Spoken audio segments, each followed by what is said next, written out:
Hey guys, just making sure I can share this video online, and so if you'll bear with me for just a moment. This is going to be our Q&A, and I didn't get a chance to do that yesterday, but definitely wanting to do that today. There it is. I'm going to go ahead and share it very quickly. There we go. All right. Hey guys, well, we're glad you are tuned in, if you're tuned in already. If not, this is going to be for you for later on as well. And we had a couple questions come in after service and in between services, and some cool stuff happening with the Dream series, the Dream Again series. And so just wanted to make sure we for sure got to the Q&A this week. Don't forget, I'll give a couple quick announcements first. Don't forget about the Share Hope project kicked off this week. Hopefully you got your OCC Christmas boxes, Operation Christmas Child. Hopefully you've got some bags for to fill up and to connect with other people in your social circles to be a part of that. Don't forget it's for Bags of Hope, Operation Christmas Child, and Care Pack. And so we are collecting for all three of those over the next several weeks. November 18th is the deadline for getting everything in and packing some stuff up and sending some incredible gifts to folks in those ministries. And so very excited about that.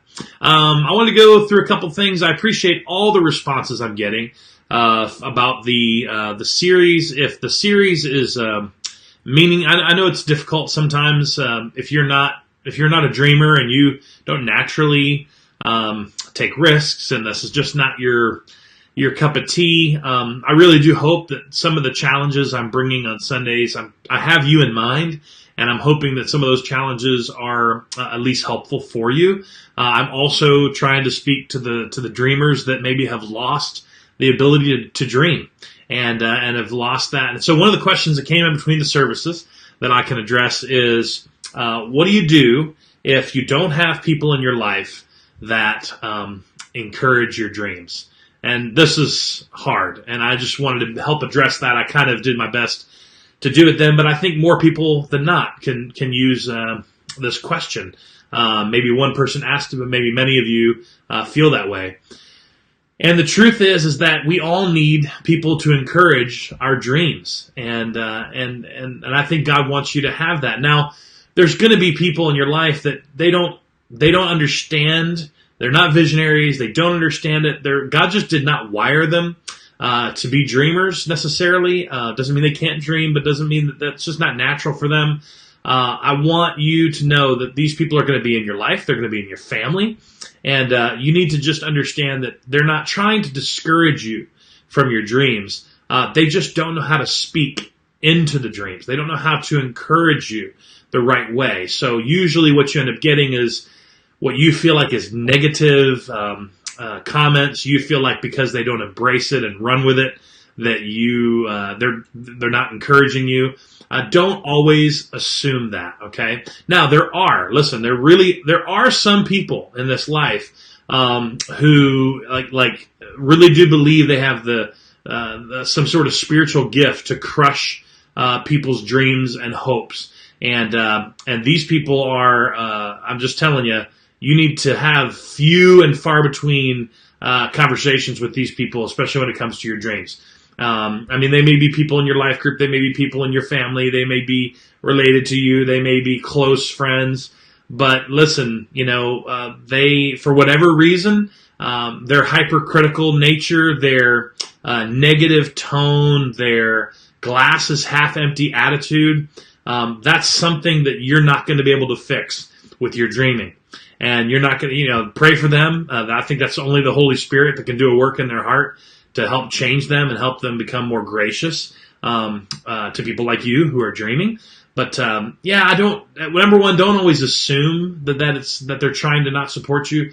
But they're for those few people, and I've met them. For those few people that just want to poo-poo all over your dreams and your visions and your stuff, like just get away. Don't share your dreams with them. Like just put, kind of be friends, but arm's length when it comes to the stuff that you feel like God's called you to, and they're obviously their opinion doesn't matter to you, and it's not going to help you, obviously. So anyway, so hi to Jenny, hi to Michael, Michael down in Florida. What's up, buddy? Hi to Kayla. Thank you guys for tuning in.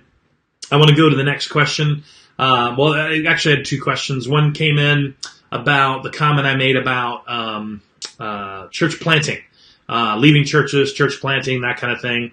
One example would be, people that have shown up at Journey because they left another church. And my comment Sunday was very driven to people not understanding what it looks like to work and wait to help the church become all that it can be. I don't know how to help you walk through that. I think the comment was a little bit like, is it just because you change churches? What if you feel like God's called you to change churches? What if you feel like God's called you to plant a church? Listen, if God has called you to do anything, you do what God tells you to do. Now, I don't like necessarily having conversations with people who throw God calls me onto single thing that they're doing, because what usually ends up happening is that God is basically calling them to do everything they wanted to do anyway. And so I don't really know if that's fair to say that God is calling you every single time. But I will say that if God's calling you to do something, you need to listen. For everyone else, there's a sense of, well, I'm frustrated here. This church isn't everything I want it to be. I have expectations of what the church should be or could be. And maybe you have, honest to goodness, God dreams about what the church can be. My issue when I said it on Sunday was, do you understand what it looks like to work towards those dreams while patiently waiting? Now, I understand nobody wants to go roadblock after roadblock after roadblock, and if a church ultimately doesn't embrace the I would say maybe philosophy or methodology of allowing people to try to live out the dreams God's called them to given them, God-sized dreams they've given them. If you don't have a church that responds like that, then I understand it's frustrating, and I'm not telling you to feel good or bad or any which way in terms of leaving the church. I just want to always challenge people not to do those things quickly, not to write off your church just because you don't see something happening. Maybe God gave you that dream so that it can happen. And you may not feel like you're the leader of that, but I can promise you there might be a leader already in that church that has a very similar dream. And sometimes it takes a conversation with leadership. Sometimes it takes, some time in life groups and talking about things and sharing it with people. You got to share that. You got to share those dreams in order to find the other people who have dreams like that. And I just wanted to, it wasn't trying to discourage people or try to knock people who have maybe come to Journey because their dreams weren't being lived out in another church, and they feel at home and they feel like God has called them to Journey. Again, I would be careful with the language, but we're very glad you're here. Make sure that if you feel that urging in you that you've disconnected and you've pulled away and you're not as connected as you used to be at Journey, and it's just not all that you want it to be, and it's not all you thought it could be. Recognize your role in that. Recognize whether or not you're a part of that problem. That's kind of what I was coming at with that on Sunday. The follow up to that was just the same thing, which is why I wanted to do both. Was what if I'm not the leader? Like people have brought up a couple dreams to me, not just personal life-size dreams for their life, but dreams for the church. And they're like, it scares them. It's overwhelming, which I think it should be.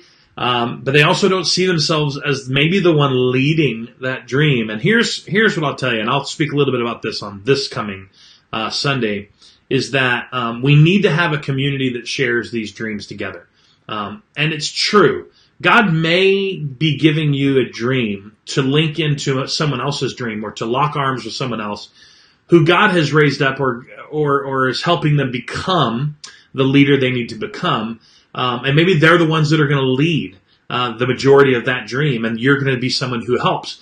But that doesn't change the fact that God gave you that dream. Just because God does give you a dream for your church, I don't think it necessarily means you have to be the one leading it. Now, obviously, I'm going to challenge you that if God gives you the dream, that you should at least start working towards, if that's true. Are you supposed to be leading this? Is this something that you are supposed to lay the groundwork towards, and that someone else is going to rise up. God's going to raise someone else to come in and begin to help you lead in areas that you don't lead well, or whatever the case is, and help those dreams come to life.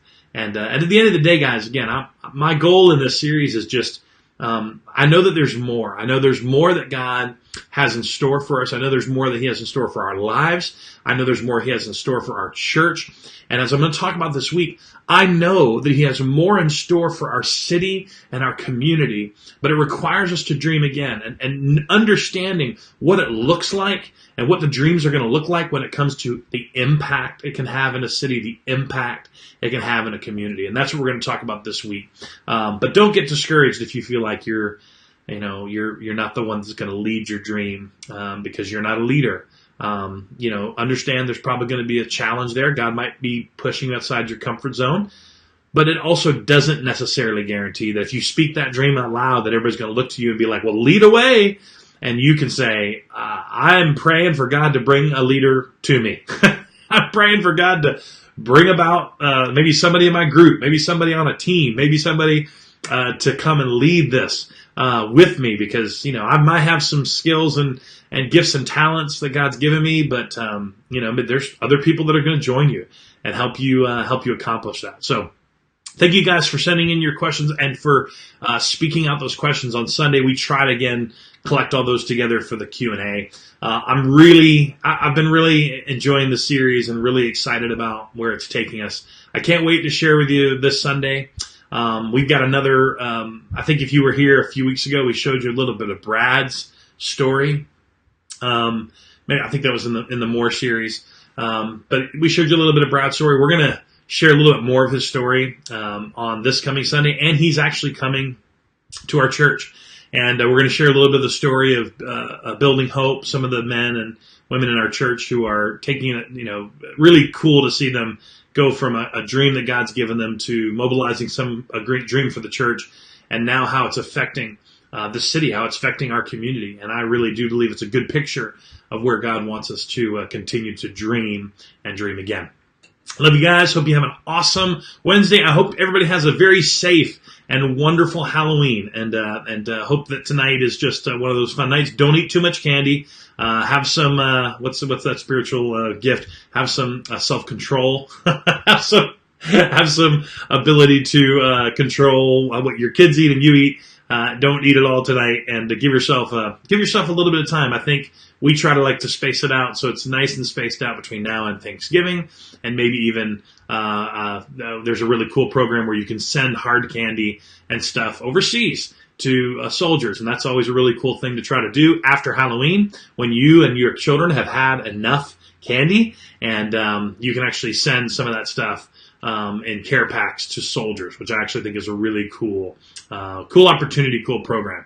And anyway, love you guys. Hey, Justin, good to see you. And hope you guys have an awesome Wednesday. Again, be safe out there tonight, guys. Bye.